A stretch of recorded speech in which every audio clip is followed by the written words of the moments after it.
ये कहानी बर्लिन नाम के एक बहुत ज़हीन चोर की है जो अपने साथियों के साथ बहुत समझदारी से चोरी करता है। शुरुआत बर्लिन को दिखाने से होती है जिसकी तीसरी बीवी भी उसे डिवोर्स देकर जा रही थी, जिस वजह से वो काफी टूट जाता है। बहुत दुखी था क्योंकि आज तक कोई भी उसका नहीं बना, उसे कोई प्यार नहीं करता। अब इतनी ही देर में यहाँ बर्लिन की टीम भी आ गई जो उसे अपने साथ गाड़ी में बिठाकर वहाँ से ले जाते हैं क्योंकि अब इन्हें अपनी चोरी करनी। टीम में बर्लिन के अलावा 4 और लोग थे। एक लड़की थी हैकर, एक लड़का था लॉक मास्टर, हर तरह की लॉक को वो बआसानी तोड़ लिया करता था। तीसरा एक थोड़ा बुरा आदमी था, वो प्रोफेसर था, काफी ज़हीन था। वो इतना स्मार्ट था कि ये सारी चोरियाँ वो ही प्लान किया करता था कि कौन सी चोरी कब कहाँ और कैसे करनी है। एक होता है सेटेलाइट मैन जो सेटेलाइट्स को काफी अच्छे से संभालता, हैंडल किया करता। इसके अलावा हथियारों में भी उसे काफी महारत थी, लड़ना भी काफी अच्छे से आता था। ये 5 जो पुलिस ऑफिसर्स बनकर एक काफी आलीशान जगह पर पहुंचते हैं जहाँ अमीर लोग बैठे डिनर कर रहे थे। वो एक अमीर आदमी के पास आकर उसे नकली वारंट दिखाते हैं। उसे कहते हैं कि हमें ये खबर मिली है कि तुम काफी कीमती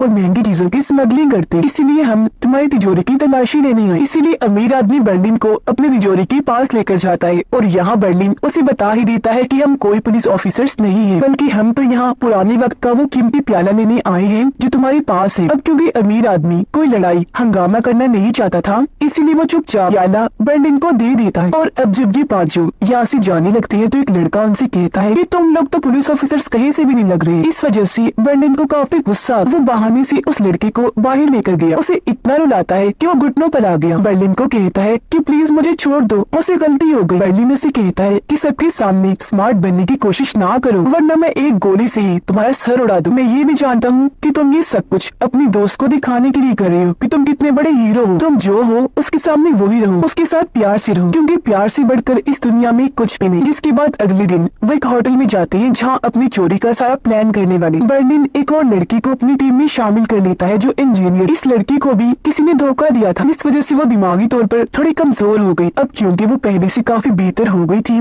इसलिए चोरी में उनका साथ देने के लिए आ चुके थे। जिसके बाद अब यहाँ बर्लिन और प्रोफेसर सबको अपना प्लान बताते हैं। वो बताते हैं कि इस प्याले की मदद से हम 44 मिलियन के जेवर की चोरी करने वाले। सब लोग इस प्लान को समझ जाते हैं और अगले ही दिन ये लोग एक फादर से मिलने चर्च गए। बर्लिन फादर को बताता है कि मैं एक प्रोफेसर हूँ और ये सारे मेरे स्टूडेंट्स हैं। हमने एक रिसर्च की है जिस दौरान हमें पता चला है कि आपके इस चर्च के नीचे बहुत सारा खजाना है, तो हम लोग यहाँ पर खुदाई करना चाहते हैं ताकि देख सके कि यहाँ पर खजाना है भी या नहीं। ये सुनकर फादर काफी खुश हो जाते हैं क्योंकि अगर सच में यहाँ पर खजाना है तो चर्च को इससे काफी फायदा होगा। फादर उन्हें बेसमेंट में लेकर जाता है और यहाँ पर खुदाई करने की इजाजत दे देता है। अब यहाँ पर सच बात ये थी कि इस चर्च के नीचे से एक सुरंग होकर गुजरती थी जो कि पेरिस की सबसे बड़े नीलामी घर में जाकर खुला करती थी। कुछ दिनों के बाद वहाँ पर बहुत ही महंगे जेवरात की नीलामी होने वाली, जिन्हें वहाँ की लॉकर रूम की अलग अलग तिजोरियों में रखना था और इनका प्लान उन्हीं सारी तिजोरियों को चोरी करने का था। फिर बर्लिन अपने साथियों को बताता है कि हम जिस होटल में रह रहे हैं उसके बिल्कुल सामने नीलामी घर के डायरेक्टर का घर भी है जो अपनी बीवी के साथ वहाँ पर रहता है। हमें किसी तरह उसके घर पर जाकर पूरे घर में सीसीटीवी कैमरास लगाने हों ताकि हम उस पर नजर रख सकें। कुछ देर के बाद नीलामी घर का डायरेक्टर जब अपनी वाइफ के साथ वहाँ से निकलता है तो ये लोग चुपके से उसके घर में घुस जाते हैं और पूरे घर में कैमरास को फिट कर देते हैं। बर्लिन और प्रोफेसर कैमरास के जरिए नीलामी घर के डायरेक्टर और उसकी वाइफ पर नजर रख रहे थे। प्रोफेसर जब देखता है कि बर्लिन परेशान है तो वो उसे हौसला देता है, कहने लगा कि तुम परेशान ना हो, देखना एक दिन तुम्हें कोई बहुत अच्छी लड़की मिलेगी, तुम हमें ही देख लो। मैं और मेरी वाइफ 25 साल से एक साथ हैं, हम दोनों एक दूसरे को बहुत प्यार करते हैं, कभी भी हमने एक दूसरे से अलग होने का नहीं सोचा। ये सुनकर बर्लिन कहता है कि मान लेता हूँ, लेकिन ये दुनिया धोखेबाज है, यहाँ पर सच्चे प्यार जैसी कोई चीज नहीं होती। और बर्लिन जब अकेला नीलामी घर के डायरेक्टर और उसकी वाइफ पर नजर रख रहा था तो वो देखता है कि अपने हस्बैंड के सोने के बाद उसकी वाइफ अपने डॉग को लेकर घर से निकल गई। तब बर्लिन भी उसका पीछा करता है। वो जब बार में गई तो बर्लिन भी उसके पीछे पीछे चला जाता है। उसने देखा कि बार में डायरेक्टर की वाइफ गाना गा रही है। उसे देखते ही बर्लिन को वो काफी पसंद आई, आवाज भी उसकी काफी अच्छी लगी, इसीलिए वो उसे हासिल करने का सोचता है। अगले दिन जब चर्च के फादर यहाँ पर आते हैं तो सारे उन्हें ये बताने लगे कि आपके चर्च के नीचे से हमें एक बहुत पुराने वक्त का कीमती प्याला मिला है। असल में ये तो वो वाला प्याला था जो उन्होंने सबसे पहले चुराया था। जानबूझकर प्याले को उन्होंने यहाँ जमीन के नीचे रख दिया ताकि फादर को यही लगे कि यहाँ पर सच में कोई खजाना मौजूद है। उसे देखकर फादर की खुशी का कोई ठिकाना ही नहीं रहता, इसीलिए वो उन्हें और खुदाई करने की इजाजत दे देते हैं। अगले ही दिन से बर्लिन नीलामी घर के डायरेक्टर की वाइफ, जिसका नाम कमील था, उसके साथ दोस्ती करने की कोशिश करने लगता है। उसका पीछा करते हुए वो एक होटल में गया, उससे बातें करने लगता है। वो उसे अपना नकली नाम बताकर कहता है कि मैं यहाँ पर पेरिस में घूमने आया हूँ। कल रात बार में मैंने आपका गाना सुना था जो मुझे बेहद पसंद आया है। वो यहाँ जानबूझ के कमील की पसंदीदा किताब भी लाया था, जिसे देखकर वो पूछती है कि आप ये पढ़ते हैं? बर्लिन कहता है जी हाँ, मुझे ये बहुत पसंद है। पर कमील यहाँ पर कोई जवाब दिए बगैर वहाँ से चली जाती है। बर्लिन सोचता है शायद मुझसे गलती हो गई है कोई, इसीलिए वो मुझसे दोस्ती करना नहीं चाहती। खुदाई करते हुए उन लोगों को सुरंग मिल ही जाती है, इसीलिए वो और आगे खोदने लगते हैं ताकि अपनी मंजिल उस नीलामी घर तक पहुंच जाए। बर्लिन जब कमील की बातें सुनता है तो उससे पता चला कि उसकी अपने हस्बैंड से लड़ाई हो गई है, क्योंकि वो अपने हस्बैंड के साथ एक शो देखने जाना चाहती थी, लेकिन उसका हस्बैंड नहीं जा रहा था। तो इसीलिए अब बर्लिन अच्छे से कपड़े पहन लेता है ताकि वो उसके साथ जा सके। खुदाई के दौरान बेसमेंट में फादर आए, उनसे कहते हैं कि मैं वो कीमती प्याला अपने साथ ले जाना चाहता हूँ ताकि अपनी यूनिवर्सिटी के प्रोफेसर को दिखा सकूं कि हमें यहाँ से ये मिला है। कैसे भी करके वो प्याले को वहाँ से ले जाने लगता है और ये लोग उसे रोक ही नहीं पाते। ये बात जब बर्लिन को पता चली तो उसे काफी गुस्सा आ गया। वो लॉक मास्टर को कहता है कि ये जिम्मेदारी तुम्हारी है, कैसे भी करके चाहे चीन की वो प्याला उस फादर से लेकर आओ जल्दी। जबकि खुद वो कमील से मिलने चला जाता है। उसके पास पहुँचकर कमील से पूछता है कि तुम कहाँ जा रही हो। जब उसने बताया कि मैं शो देखने जा रही हूँ तो बर्लिन भी उसके साथ चलने के लिए तैयार हो जाता है। उधर लॉक मास्टर और इंजीनियर लड़की बाइक पे बैठकर वहाँ से निकल जाते हैं। फादर से वो कीमती प्याला छीन कर वो जब यहाँ से भाग रहे थे तो तभी यहाँ पर फादर के कुछ दोस्त आ जाते हैं जो उन्हें रोक लेते हैं, लेकिन जैसी तैसी उन्हें चकमा देकर प्याला लेकर वो यहाँ से भागने लगे तो फादर के दोस्त भी उनका पीछा करने लगते। लॉक मास्टर और इंजीनियर लड़की अब पार्किंग एरिया में जाकर छुप गई, लेकिन फादर के दोस्त उन्हें ढूंढ ही लेते हैं और प्याला उनसे छीन लेते हैं। इस वजह से दोनों काफी डर गए, जल्दी से यहाँ से भाग जाते हैं कि इससे पहले कोई और मुसीबत आए। रात को बर्लिन और कमील जब वापस आए तो यहाँ हम नोटिस कर लेते हैं कि वो एक दूसरे के काफी करीब आ गए हैं, यानी उनकी अच्छी दोस्ती हो गई। इसलिए दोनों एक दूसरे को अपना अपना नंबर दे। अगली सुबह सेटेलाइट मैन हैकर के कमरे में जाता है उससे कोई मदद मांगने के लिए, साथ ही वो उसे दोस्ती करने की भी कोशिश करता है, लेकिन हैकर उसे ऐसा जाहिर करके दिखाती है कि मैं बहुत सख्त हूँ, लेकिन अंदर ही अंदर वो भी सेटेलाइट मैन को पसंद करने लगी। अब प्रोफेसर लॉकमैन और इंजीनियर लड़की के पास आते हैं जो बहुत ज्यादा घबराए हुए थे। प्रोफेसर उन्हें तसल्ली देते हैं कि देखो अब डरने की जरूरत नहीं है, क्योंकि जब तुमने प्याला फादर से छीना था तो वो तभी काफी डर गई थी, इसलिए उन्होंने अब वो प्याला चुपचाप ही मेरे हवाले कर दिया है, ये कहकर कि आइंदा की बात मैं बेसमेंट में नहीं आऊंगा और तुम अपनी खुदाई जारी रखो। उधर कमील बर्लिन से मिलने के लिए खुद ही आ जाती है उसके पास, लेकिन यहाँ बर्लिन के लिए एक मुसीबत थी, वो उसे कमरे में लेकर नहीं जा सकता था, क्योंकि अगर कमील अंदर आती तो कंप्यूटर्स का सेटअप देखकर वो पकड़ा जा सकता था। वो कमील को कहता है कि हम यही बात कर लेते हैं, मैं तुम्हें अंदर नहीं लेकर जा सकता क्योंकि तुम शादीशुदा हो, अगर हमें किसी ने देख लिया तो अच्छा नहीं होगा। ये सुनकर कमील को बहुत बुरा लगा, वो नाराज होकर वहाँ से चली जाती है। ये देखकर बर्लिन को भी काफी बुरा लगा, इसलिए वो भी उसके पीछे पीछे चला जाता है। लिफ्ट में आकर उसे मनाने के लिए गले से लगा लेता है और यहाँ इनके बीच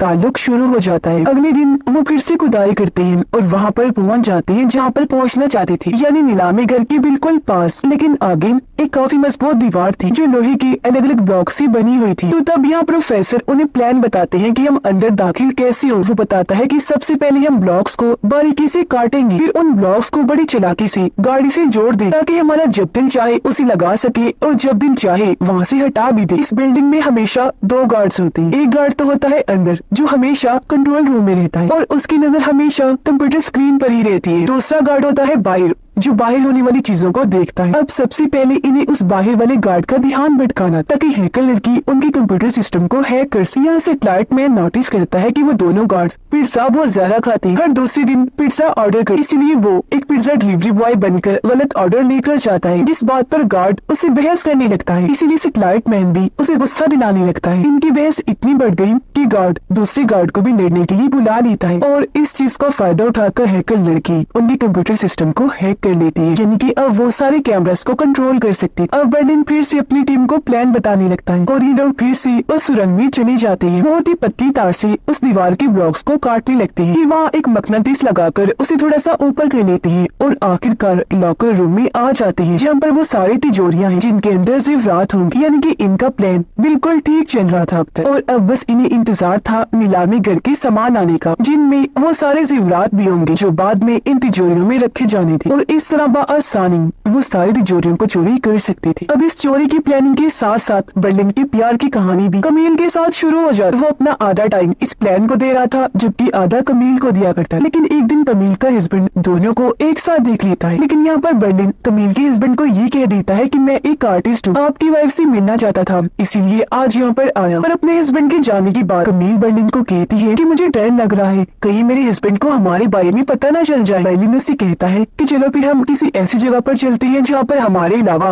और कोई ना। इसलिए ये दोनों एक होटल में जाकर एक साथ वक्त गुजारते जबकि प्रोफेसर और बाकी लोग अपने होटल में होते हैं। या प्रोफेसर की वाइफ उसे कॉल करके कहती है कि अब मैं तुम्हारे साथ नहीं रहना चाहती क्योंकि तुम मुझे बिल्कुल टाइम नहीं देती। ये सुनकर प्रोफेसर के होश उड़ जाते हैं। वो काफी हैरान और परेशान हो गया ये सोचकर कि मेरी वाइफ तो मुझे इतना प्यार करती थी, मैंने कभी सोचा ही नहीं था कि वो मुझे छोड़ के चली जाए और अब आखिरकार वो मेरे साथ ऐसा कैसे कर सकती है। जाहिर है इस वजह से प्रोफेसर को काफी धक्का लगता है। तब उसका चेहरा देखकर इंजीनियर लड़की समझ जाती है कि जरूर इसकी वाइफ ने डिवोर्स दे दी है। अब सेटेलाइट मैन लॉक मास्टर से कहता है कि मुझे बताओ मेरी बाइक तुमने कहाँ रख दी है, क्योंकि जब तुम फादर से प्याला छीनने गई थी तभी के बाद से मैंने अपनी बाइक नहीं देखी। इस पर हैकर लड़की उसे सारी बात बता देती है कि प्याला छीनने के दौरान हम पर भी हमला हो गया था, इसलिए वो बाइक वहीं पर रह गई और अब मुझे डर लग रहा है क्योंकि अगर वो बाइक पकड़ी गई तो हम भी पकड़े जाएंगे। वजह यह है कि जिस पासपोर्ट पर वो बाइक है वो असली है। ये सुनकर तो लॉक मास्टर और भी डर जाता है और बताता है कि वो बाइक अब जरूर फादर के गुंडों के पास हो। रात को इंजीनियर लड़की प्रोफेसर के पास आकर कहती है मुझे पता है आप काफी दुखी हैं क्योंकि मैं खुद भी जानती हूँ कि दिल टूटना कैसा होता है। प्रोफेसर कहते हैं मैंने ऐसा कभी नहीं सोचा था कि मेरी वाइफ मुझे एक दिन छोड़कर चली जाए। इंजीनियर कहती है कि मुझे इसके पीछे कोई और वजह लगती है, जरूर आपकी वाइफ को किसी और के साथ चक्कर चल रहा है इसीलिए वो आपको छोड़ना चाहती है। ये सुनकर प्रोफेसर को काफी हैरत तो हुई लेकिन इस बारे में वो छानबीन करने लगता है। जहाँ जल्दी उसे पता चल गया कि ये सच है, मेरी वाइफ सच में किसी और के साथ हो चुकी है। बर्लिन और कमील जब एक साथ थी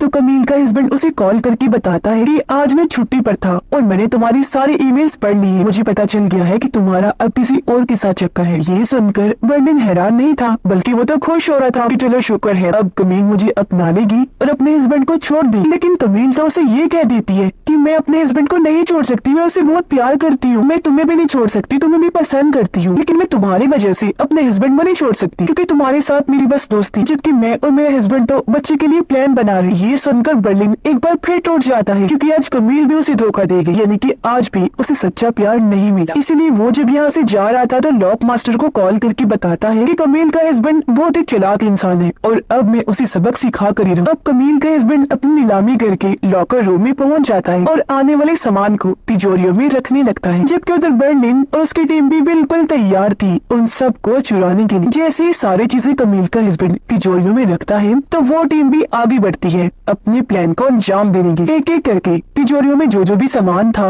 वो सब को चुराने लगते हैं। यहाँ प्रोफेसर अपने घर टूटने की वजह से दुखी था, जबकि बर्लिन को एक बार फिर धोखा मिला था, वो इस वजह से गुस्से में था। तो यहाँ पर इन दोनों की आपस में बहस हो जाती है जिस दौरान गलती से एक चीज वहाँ पर गिर गई जिससे आवाज पैदा हुई और ये आवाज कमील का हस्बैंड नीलामी घर का डायरेक्टर सुन लेता है। इसीलिए वो गार्ड को कहता है कि जल्दी जाओ लॉकर रूम में चेक करो वहाँ पर कोई है तो नहीं। और अब जब सिक्योरिटी गार्ड वहाँ पर चेक करने के लिए आया तो ये सब लोग जल्दी से वहाँ पर छुप गए, तो गार्ड उन्हें देख ही नहीं पाता, उसे लगता है कि यहाँ पर सब कुछ ठीक है। अब ये लोग भी बड़ी चालाकी से सारी तिजोरियों को चोरी कर लेते हैं और चुपचाप यहाँ से निकल भी जाते। अब ये लोग प्लान करते हैं कि हम यहाँ पर अपनी हर एक चीज को हटा देंगे, साफ सफाई भी कर देंगे ताकि किसी को भी कभी शक ना हो कि हम यहाँ पर आए और हमने ये चोरी। अब हालांकि उन्होंने ऐसे कपड़े पहने हुए थे कि यहाँ पर उनका बाल भी नहीं गिर सकता था, लेकिन वो फिर भी यहाँ पर सफाई करती हैं ताकि कोई भी सबूत यहाँ पर रह न जाए और पुलिस इन तक पहुँच न जाए। रात के वक्त बर्लिन लॉक मास्टर के साथ कमील के हस्बैंड के घर जाता है। यहाँ वो उसे एक दवाई सुगाकर बेहोश कर देते हैं, फिर उसके पूरे घर से ये लोग कैमरास को निकाल देते हैं। फिर बर्लिन लॉक मास्टर को कहता है कि अब से हम सारे अलग अलग होटल्स में रुकेंगे और कोई भी बाहर नहीं निकलेगा क्योंकि अगर कोई बाहर आया तो हम पकड़े जा सकते, यानी कि एक रात के लिए उन्हें अंडरग्राउंड सबसे छुपकर अलग अलग रहना पड़े। ये कहकर वो लॉक मास्टर को यहाँ से भेज देता है, जबकि कमील के हस्बैंड के कपड़े पहनकर उसके फार्म हाउस में जाता है और जो जेवरात इन्होंने चुराए थे उनमें से एक लॉकेट के टुकड़े करके वो पूरे घर में फैला देता है ताकि जब पुलिस इंक्वायरी करने यहाँ पर आए तो उन्हें यही लगे कि कमील के हस्बैंड ने ही चोरी या फिर चोरी में चोरों का साथ दिया है। अब असल में यहाँ पर बर्लिन कमील के हस्बैंड के साथ ही सब कुछ बदला लेने के लिए कर रहा था, उसे फंसा गए ताकि वो फंस जाए और उसकी वाइफ कमील मेरे पास आ जाए और हम दोनों का ताल्लुक दोबारा से पहले जैसा हो जाए। अब लॉकर रूम से बाहर आने के बाद ये उस दीवार को भी मजबूती से वेल्डिंग कर दी थी ताकि यहाँ पर भी कोई सबूत बाकी न रहे। फिर उन्होंने पूरे सुरंग को भी पहले जैसा बना दिया। फिर सारे कैमरास पर से और सिस्टम पर से भी पूरी तरह अपना कंट्रोल हटा देते ताकि शक की जरा से भी गुंजाइश ना बचे। रात के वक्त सेटेलाइट मैन हैकर लड़की से मिलने आता है। उसे कहने लगा कि अभी फिलहाल मैं पेरिस नहीं छोड़ सकता क्योंकि अगर पुलिस बाइक तक पहुंच गई तो वो लोग मेरे पासपोर्ट तक भी पहुंच जाएंगे। मैं अपना पासपोर्ट चुराने ऑफिस गया था लेकिन वहाँ हर तरफ अलार्म लगे हुए, इसलिए मैं पासपोर्ट नहीं चुराया और अब मुझे तुम्हारी मदद चाहिए ताकि मैं अपना पासपोर्ट हासिल कर सकूं। ये सुनकर हैकर लड़की कहती है पर मैं तुम्हारे साथ नहीं जा सकती, बर्लिन ने बाहर निकलने से मना किया है। ये सुनकर सेटेलाइट मैन कहता है पर ऐसा करना ही पड़ेगा क्योंकि अगर मेरा पासपोर्ट पुलिस की हाथ लग गया तो हम लोग और हमारी चोरी तो वैसे भी पकड़ी जाए, इसलिए अब जल्दी से मेरे साथ चलो। जो सुनकर हैकर लड़की भी उसकी मदद करने को राजी हो जाती है। ये दोनों अपने साथियों से बहाना बनाकर वहाँ से बाहर निकल जाते हैं जबकि लॉक मास्टर इंजीनियर लड़की के कमरे में आ जाता है। इंजीनियर लड़की लॉक मास्टर से पूछती है कि तुम्हारी उंगली पर टैटू कैसा बना हुआ है, जिस पर दोनों एक दूसरे को देखकर मुस्कुराने लगे क्योंकि ये भी एक दूसरे को पसंद करते थे। हैकर और सेटेलाइट मैन उस ऑफिस में पहुंच जाते हैं। हैकर यहाँ के सिस्टम को हैक करके उसका पासपोर्ट निकालने की कोशिश करती है लेकिन सिक्योरिटी गार्ड उन्हें देख लेता है और पूछता है कि तुम लोग कौन हो और यहाँ पर क्या कर रहे हो। तब हैकर कहती है कि मैं यहाँ की नई वर्कर हूँ, लेकिन तभी यहाँ पर और भी वर्कर्स आ जाते हैं जो हैकर से उल्टे सीधे सवाल जवाब करने लगते हैं। इसी दौरान हैकर के कंप्यूटर में एरर आने लगता है। इन्हें पासपोर्ट निकलने में गड़बड़ी आ रही थी। ये देखकर गार्ड हैकर को कहता है कि तुम्हें कंप्यूटर को दोबारा से चलाना होगा, रीस्टार्ट करना होगा। अब ऐसा करने के लिए गार्ड जब टेबल के नीचे जाता है तो वो वहाँ पर सेटेलाइट मैन को देख लेता है जो छुपा हुआ था। अब एक तरफ हैकर उसका पासपोर्ट डिलीट कर रही थी जबकि गार्ड सेटेलाइट मैन पर गन तान लेता है। पूछता है कि बताओ आखिर तुम दोनों कौन हो और यहाँ पर क्या करने आए हो। सेटेलाइट मैन उसकी तरफ कुछ फेंक कर मारता है जिससे उसकी गन नीचे गिर गई। गन को जल्दी से हैकर उठाकर उन्हीं पर तान लेती है। वो उनसे झूठ बोल देती है कि हम लोग चोर हैं और यहाँ पर चोरी करने के लिए आए हैं। दोनों उनसे कुछ पैसे भी छीनते हैं और यहाँ से भाग निकलते हैं, जिस बात से दोनों ही काफी खुश हो गए। लॉक मास्टर और इंजीनियर एक बार में गए जहाँ पर बहुत सारे अमीर लोग आए हुए थे तो यहाँ से वो उनकी गाड़ी चुराने का सोचते हैं। सिक्योरिटी गार्ड उन्हें अंदर जाने नहीं देते, इसीलिए वो बड़ी चालाकी से एक कपल की गाड़ी चुराकर वहाँ से भाग जाते हैं। लॉक मास्टर इंजीनियर लड़की को लेकर एक जगह पर जाता है जहाँ पर रेस हो रही थी और ये गाड़ियों की रेस, इसलिए लॉक मास्टर वहाँ के एक आदमी को चैलेंज करता है। कहने लगा कि अगर मैं ये रेस हार जाऊंगा तो मैं अपनी गाड़ी तुम्हें दे दूंगा और अगर तुम हार गए तो तुम्हें मुझे देनी पड़ेगी। इंजीनियर लड़की यहाँ पर चोरी किया हुआ एक हार भी लेकर आई होती है। उसका पहनने का दिल कर रहा था लेकिन लॉक मास्टर उसे ऐसा करने से मना कर रहा था, ये कहकर कि यहाँ पर इसे पहनना खतरे से खाली नहीं होगा। जिस पर इंजीनियर कहती है कि मैंने अपनी जिंदगी में इतना महंगा और कीमती लॉकेट पहली बार देखा है, मेरा बहुत दिल कर रहा है इसको पहनने, लेकिन अगर तुम मना कर रहे हो तो मैं बाद में पहन लूंगी। ये कहकर उसने हार को अपनी जेब में रख लिया। अब इस रेस में लड़कियों को भी गाड़ी के ऊपर खड़ा किया जाता था, यानी एक गाड़ी पर एक लड़की खड़ी हुआ कर गाड़ी को वो स्पीड में चलाया जाता है। जैसे रेस स्टार्ट हुई इंजीनियर लड़की को काफी मजा आया क्योंकि वो लॉक मास्टर की गाड़ी के ऊपर खड़ी। तभी इंजीनियर लड़की का फोन बजने लगा। उसने जब चेक किया तो उसके पुराने दोस्त का फोन था। ये देख वो काफी हैरान रह गई, जज्बाती भी हो जाती है, इसलिए लॉक मास्टर को गाड़ी रोकने के लिए कहती है। वो भी बिना सोचे गाड़ी रोक देता है और इस तरह वो इस रेस में हार गया था। इंजीनियर लड़की बहुत ज्यादा रोने लगती है, इसलिए लॉक मास्टर उसे संभालता है। रेस हारने की वजह से लॉक मास्टर को वो गाड़ी दूसरे लड़के को देनी पड़ती है, जिसके बाद वो इंजीनियर को लेकर यहाँ से चला जाता है। वो उसे एयरपोर्ट पर ले जाकर एक प्लेन में बिठाता है। पूछने लगा कि आखिर ऐसा क्या हुआ था जो तुमने गाड़ी रुकवाई। वो बताती है कि मेरे पास मेरे पुराने दोस्त की कॉल आ गई थी जो देखकर मुझे उसकी याद आने लगी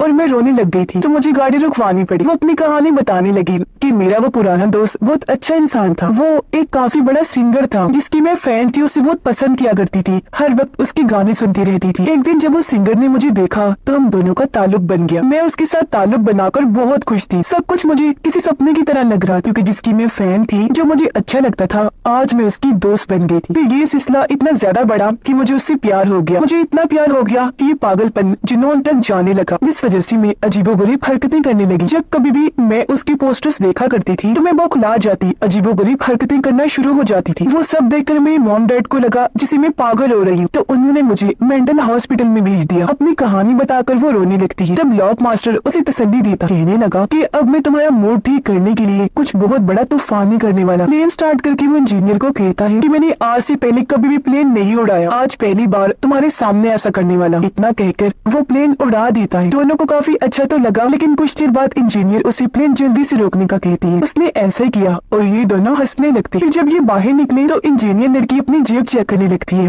कहती है, ओ माय गॉड, मेरी जेब में तो वो हार है ही नहीं, जिसका मतलब है कि वो उसी गाड़ी में ही रह गया। बर्लिन जब होटल में गया तो कमील भी उसे मिलने के लिए आ जाती है। कहने लगी कि मुझे तुम भी पसंद हो, लेकिन मैं अपने हस्बैंड को नहीं छोड़ सकती क्योंकि उससे प्यार करती हूँ। बर्लिन कहता है, लेकिन ऐसा नहीं चलेगा, तुम्हें हम दोनों में से किसी एक को ही चुनना होगा। खैर अब एक डिटेक्टिव को इस केस को हल करने के लिए हायर किया जाता है। अपनी टीम के साथ वो उसे लॉकर रूम में जाती है, लेकिन उसे यहाँ पर कोई सबूत, कोई ऐसी चीज नहीं मिलती जिससे वो पकड़े जाते। फिर अगले दिन ये सारे लोग चोरी का सामान लेकर अलग अलग जगह पर शिफ्ट हो जाते हैं, जैसा बर्लिन ने प्लान बनाया था। जिसके बाद इन्होंने ये प्लान किया था कि हम बाद में एक जगह आकर मिलेंगे। पुलिस भी नीलामी घर के डायरेक्टर कमील के हस्बैंड को गिरफ्तार कर चुकी थी, क्योंकि सारा शक उस पर आ गया था। अब इस टीम में से हमें सेटेलाइट मैन और हैकर लड़की दिखाए जाते हैं, जिन्होंने अपना हुलिया बिल्कुल टूरिस्ट जैसा बनाया हुआ था और उन्होंने अपने बैग में चोरी का सामान रखा हुआ था। और क्योंकि कोई भी पुलिस वाला टूरिस्ट की बैग चेक नहीं करता, इसीलिए उन्हें आगे भेज दिया जाता है। दोनों एक बस में बैठ गए अपनी मंजिल पर जाने के लिए। उनके बाद प्रोफेसर, इंजीनियर और लॉक मास्टर एक वैन में बैठकर निकल जाते हैं। यहाँ पर इंजीनियर और लॉक मास्टर ने बहन भाई का रोल किया था, जबकि प्रोफेसर उनके डैड बने थे। और अगर पुलिस इन्हें पकड़ती तो इनके पास नकली राख भी थी, जहाँ वो पुलिस को ये कह देंगे कि हम अपनी माँ की राख को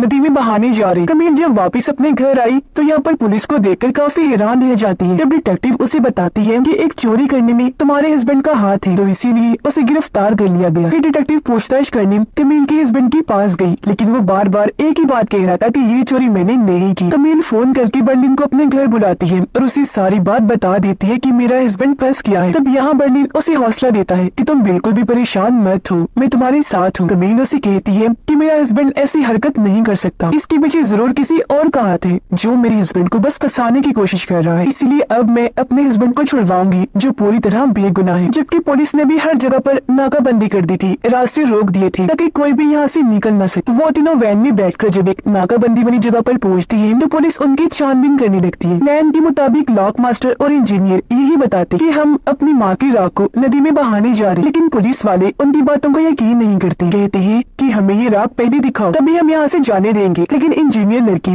राख वाली बोतल लेकर वहाँ से भाग जाती है। पुलिस भी उसका पीछा करने लगी और जब उसे पकड़ के वो बोतल को देखती है तो सच में उसमें राख ही थी। तब पुलिस को यकीन आ गया कि ये लोग सच बोल रहे हैं और इस तरह हम इनके साथ और मुर्दे के साथ गलत कर रहे हैं, जो सोचकर पुलिस वाले इन्हें जाने देते हैं। प्रोफेसर हैकर लड़की को फोन करके बताता है कि हर जगह पर पुलिस ने नाकाबंदी लगा दी है, इसलिए तुम दोनों जल्दी से अगले स्टॉप पर उतर जाओ, फिर पैदल ही आगे बढ़ो और यहाँ से निकलने की कोशिश करो। इन्होंने ऐसा ही किया, ये अगले स्टॉप पर उतर जाते हैं। इस बीच सेटेलाइट मैन हैकर लड़की से बात करने की कोशिश करता है क्योंकि वो उसे पसंद करता था, लेकिन हैकर लड़की उसे डांट देती। उधर वो तीनों इन्हीं प्रोफेसर, इंजीनियर और लॉक मास्टर अपनी वैन को एक जगह पर पार्क कर देते हैं जिसके सामने एक घर था। घर में एक औरत रहा करती थी जो प्रोफेसर को देखते ही उसे पसंद करने लगी। लॉक मास्टर बर्लिन को कॉल करके पूछता है कि तुम कहाँ पर हो। बर्लिन ने बताया कि मैं अभी भी पेरिस में हूँ। यह लॉक मास्टर उसे सच बता देता है कि चोरी की उन हारों में से हमने एक हार को खो दिया है, हमसे बहुत बड़ी गलती हो गई है, हम तुम्हारे मना करने के बावजूद भी बाहर निकल गए थे। ये सुनकर बर्लिन कहता है कि वो हार अब तक पुलिस के हाथ लग चुका होगा, जिसके जरिए वो हम तक पहुंचने वाले ही होंगे, यानी कि अब जल्द हम पकड़े जाने वाले हैं। उनकी इस हरकत पर बर्लिन को गुस्सा तो आया, लेकिन वो उसे माफ कर देता है और आगे का प्लान बताने लगता है। फिर बर्लिन आया कमील के पास और उसे कुछ पैसे देता है ताकि वो अपने हस्बैंड के लिए अच्छा और महंगा वकील हायर कर ले। ये देखकर कमील काफी खुश हो गई कि बर्लिन कितना अच्छा इंसान है, इतनी मुश्किल वक्त में मेरा साथ दे रहा है। अब पुलिस छानबीन करते हुए रेस वाले उस कार ड्राइवर तक पहुंच जाती है और उससे पूछने लगी कि आखिर ये हार तुम्हारे पास क्या कर रहा है। तब वो ड्राइवर बताता है कि एक लड़का यहाँ पर अपनी दोस्त के साथ आया था मेरे साथ रेस लगाने, तो हमें उसकी गाड़ी में ही ये हार मिला था। पता चला है कि जो गाड़ी वो लेकर आए थे वो भी उनकी नहीं थी। पुलिस कहती है कि उस लड़के की कोई पहचान बताओ। तब ड्राइवर कहता है कि उसकी उंगली पर एक टैटू बना हुआ है। 5 के छोड़ जाने पर प्रोफेसर अभी परेशान हो ही रहा था कि तभी यहाँ पर उनके सामने वाली औरत आई जो उसे पीने के लिए शराब देती है। शराब को पीते ही प्रोफेसर को नशा चढ़ गया, इसीलिए वो फौरन अपनी वाइफ को कॉल करके कहता है कि मैं जान गया हूँ तुम मुझे धोखा दे रही हो, इसी वजह से तुम मुझे छोड़ना चाहती। ये सुनकर उसकी वाइफ काफी चौंक गई। कहती है अच्छा मुझे माफ कर दो, ऐसा कुछ भी नहीं है और मैं बस तुमसे ही प्यार करती हूँ। लेकिन प्रोफेसर फिर भी उस पर काफी गुस्सा करता है। अब कुछ ही दूरी के फासले पर वो औरत भी बैठी हुई थी जिसने प्रोफेसर को शराब पिलाई। वो उसकी सारी बातें सुन ली। हैकर लड़की जंगल में जब टॉयलेट करने गई तो उसके पैर पर एक जहरीला सांप काट लेता है। वो चिल्लाने लगी मदद के लिए। सैटेलाइट मैन को आवाजें लगाने लगती है, इसलिए वो जल्दी से भागकर आता है उसकी मदद करने के लिए। चाकू से पहले उसके पैर पर कट लगाता है और उसका खून चूसकर बाहर निकालता है। उसने देखा कि हैकर लड़की की जुबान सूज रही है। वो काफी फिक्रमंद हो गया कि कहीं इसे कुछ हो न जाए, तो वो उसे अपनी पीठ पर उठाकर वहाँ से निकल गया ताकि कोई मदद मिल सके। अब केस की छानबीन करने के लिए 2 और फीमेल इंस्पेक्टर्स को हायर किया जाता है। दोनों आपस में ये बातें कर रही होती है कि चोर जो भी थे बहुत स्मार्ट थे, उन्होंने बहुत बारीकी से यहाँ पर चोरी की है। उन्होंने यहाँ पर कोई भी सबूत नहीं छोड़ा, जिस वजह से उन्हें पकड़ना बहुत मुश्किल है। लेकिन चाहे जो भी हो जाए हम उन्हें पकड़ के ही रहेंगे। कमील बर्लिन के साथ जेल में अपने हस्बैंड से मिलने जाती है। उसे बताने लगी कि ये है मेरा दोस्त बर्लिन जो हमें पैसे देने के लिए तैयार है ताकि तुम्हारे केस के लिए हम अच्छा सा वकील हायर कर लें। जिस पर पहले तो उसका हस्बैंड मना कर देता है, लेकिन उसके कहने पर वो मान भी जाता है। सैटेलाइट मैन हैकर लड़की को लेकर रोड तक आ गया जहाँ इनके सामने पुलिस की गाड़ी आकर रुकती है। वो जब उनसे मदद मांगता है तो पुलिस उन्हें हॉस्पिटल में जाने लगती है। प्रोफेसर उस औरत के घर उसकी बोतल वापिस करने गई। वो कहती है मैंने तुम्हारी सारी बातें सुन ली है, तुम्हारी वाइफ तुम्हें धोखा दे रही है ना, तो इसलिए अगर अब तुम चाहो तुम उससे दोस्ती कर सकते हो। जिस पे प्रोफेसर खुश हो गया और ये दोनों आपस में बातें करने लगते। लॉक मास्टर और इंजीनियर जो मछली पकड़ रही थी तो शक होने की वजह से पुलिस उनका पीछे करते करते यहाँ भी आ गई थी। लगातार पुलिस उन पर नजर रखे हुए थी। वो दोनों गले से लग जाते हैं, जो देखकर पुलिस को काफी हैरत हुई क्योंकि उन्होंने तो कहा था हम दोनों बहन भाई हैं। और अब जब लॉक मास्टर अपने सर पर हाथ रखता है तो पुलिस उसकी उंगली पर टैटू बना हुआ देख लेती है। तो यहाँ पर पुलिस को यकीन हो गया कि उन चोरों में से एक चोर ये भी है। कमील से मिलने उसकी दोस्त था। तब कमील ने उसे बताया कि मेरा दोस्त बर्लिन यहीं पर है जो बहुत अच्छा है, मेरे हस्बैंड को छुड़वाने के लिए वो मेरी मदद कर रहा है। ये सुनकर उसकी दोस्त काफी हैरान रह गई। कमील से कहती है ये बात सोचने में काफी अजीब है, वो तुम्हारा दोस्त है लेकिन फिर भी तुम्हारे हस्बैंड को छुड़वाने में तुम्हारी मदद कर रहा है। एम्बुलेंस के जरिए हैकर को जो पुलिस ले जा रही थी तो तभी हैकर की जेब से गन नीचे गिर जाती है, जो देखकर पुलिस को काफी हैरत हुई। अब सैटेलाइट मैन जल्दी से वो गन उठाकर पुलिस पर तान देता है। कहने लगा कि अब जल्दी से जाकर अपनी गाड़ी में बैठ जाओ और हमारे लिए कोई हरकत करने की जरूरत नहीं है। प्रोफेसर जब उस औरत के साथ था तो वो बाहर झांकता है जहाँ पर पुलिस उनकी वैन के सामने खड़ी हुई थी। उसे लगा कि जरूर पुलिस को हम पर शक हो गया है, तो पुलिस के जाने पर वो वहाँ की साफ सफाई कर देता है ताकि हम पकड़े न जाएं और यहाँ से जल्द निकलने की तैयारी करने लगता है। अब एक दिन कमील बर्लिन को कहती है कि देखो मैं अपने हस्बैंड को नहीं छोड़ सकती, तो तुम्हारे लिए बेहतर यही होगा कि तुम मुझे ही छोड़कर यहाँ से चले जाओ। प्रोफेसर इंजीनियर और लॉक मास्टर को बता देता है कि पुलिस यहाँ पर आई थी, उन्हें हम पर शक है, तो हमें जल्द से जल्द यहाँ से निकलना चाहिए। जिसके बाद वो बर्लिन को कॉल करता है उसे पूछने के लिए कि तुम कहाँ पर हो। जब बर्लिन ने उसे बताया कि मैं अभी तक पेरिस में हूँ तो प्रोफेसर उसे कहता है कि तैयार हो जाओ, मैं तुम्हें लेने के लिए आ रहा। और अब क्योंकि इस केस को हल नहीं किया जा रहा था तो यहाँ पर एक और डिटेक्टिव को हायर किया जाता है। वो उस टैटू के निशान को हर जगह फैला देती है और कहती है कि अगर इस टैटू वाला इंसान किसी को भी कहीं भी दिखे तो फौरन उसे गिरफ्तार कर लिया जाए। अब कमील से मिलने दोबारा उसकी दोस्त आई। पूछती है कि कमील तुम्हारी जिंदगी में ये सब कुछ क्यों चल रहा है और इतनी जल्दी जल्दी सब कैसे हो रहा है। कमील कहती है कि मैं खुद परेशान हूँ, मुझे भी समझ नहीं आ रही कि यहाँ पर चल क्या रहा है। जिस पर उसकी दोस्त कहती है कि अक्सर मैंने फिल्मों में देखा है कि लड़की का जो दोस्त होता है वही उसके हस्बैंड को फंसाता है और तुम्हारे केस में भी मुझे ऐसा ही लग रहा है। हो सकता है कि बर्लिन ही वो इंसान हो जिसने तुम्हारे हस्बैंड को फंसाया है और अब वो तुम्हारी मदद करने का नाटक कर रहा है ताकि तुम्हारे सामने हीरो बन सके। ये सुनकर कमील को काफी हैरानी हुई और वो चुपके से बर्लिन की जेब से उसका पास चुरा लेती है ताकि वो बर्लिन के कमरे में जाकर चेक कर सके कि क्या मेरी दोस्त सच कह रही है, क्योंकि अभी तक उसने बर्लिन का कमरा नहीं देखा था। प्रोफेसर भी बर्लिन से मिलने के लिए आ जाता है और ये दोनों भी यहाँ से निकलने का प्लान बनाने लगे। पुलिस को लग रहा था कि वो सारे चोर अभी भी उस होटल में ही रह रहे हैं, इसलिए वो उन्हें पकड़ने के लिए वहाँ पहुँच जाते हैं, जबकि बाकी पुलिस उनकी वैन के पास आ जाती है बाकियों को पकड़ने के लिए। कमील भी जब बर्लिन के कमरे में जाती है तो यहाँ पर कैमरास और बाकी सेटअप देखकर काफी हैरान रह जाती है। वो समझ गई कि बर्लिन ही चोर है और इसने ही मेरे हस्बैंड को फंसाया है। उधर पुलिस उनकी वैन की तरफ बढ़ रही थी जिसके अंदर इंजीनियर और लॉक मास्टर थे। पुलिस जब उन पर गोली चलाने लगती है तो वो लोग भी बदले में गोलियां चलाते हैं। तब इंस्पेक्टर उनसे पूछती है कि आखिर तुम लोगों की मांगे क्या है। इसी के साथ वैन में पर्दे के पीछे पीछे से एक स्पीकर बाहर आता है जिसमें लॉक मास्टर कहता है कि हमारी ये मांग है कि तुम हमें 5 मिनट दो सोचने के लिए। अब यहाँ हमने देखा कि उन्होंने अपनी वैन ऐसी जगह पर पार्क की थी जिसके नीचे टनल का रास्ता था, यानी कि सुरंग, इसलिए वो सुरंग के रास्ते भागने लगते हैं। जबकि पुलिस को गुमराह करने के लिए उन्होंने वहाँ पर पपेट कठपुतलियां लगाई हुई थी और जो माइक था वहीं पर स्पीकर लगा हुआ था ताकि उनको ये लगे कि यही स्पीकर में बोल रहे हैं। और अब जब वो दोनों यहाँ से काफी दूर चले गए तो पुलिस भी समझ जाती है कि उन्होंने हमें पागल बनाया है, वो तो यहाँ से भाग चुके हैं। पुलिस ने जब देखा कि यहाँ पर एक सुरंग है तो वो भी इसके अंदर चली जाती है और लोगों का पीछा करने के सेटेलाइट मैन दोनों पुलिस ऑफिसर्स को बंदी बनाकर हैकर लड़की को लेकर यहाँ से भाग जाता है। लॉक मास्टर और इंजीनियर जब सुरंग से बाहर आए तो वो देखते हैं कि यहाँ पर ट्रक्स खड़े हुए हैं। दोनों जल्दी से भागकर एक ट्रक के ऊपर चले गए और जिस रंग का ट्रक था उसी रंग की पन्नी लपेटकर वहाँ पर छुप जाते हैं। और अब जब पुलिस वहाँ पर आकर छानबीन करती है तो वो दोनों उन्हें कहीं भी नहीं मिलते। कमील ने अपने दोस्त को बर्लिन के बारे में सब कुछ बता दिया था, जिस पर उसकी दोस्त का कहना था कि तुम जल्दी से पुलिस को कॉल करके उसकी सारी सच्चाई बता ताकि बर्लिन फंस जाए और पुलिस उसे गिरफ्तार कर ले। अब तभी यहाँ कमील को ख्याल आया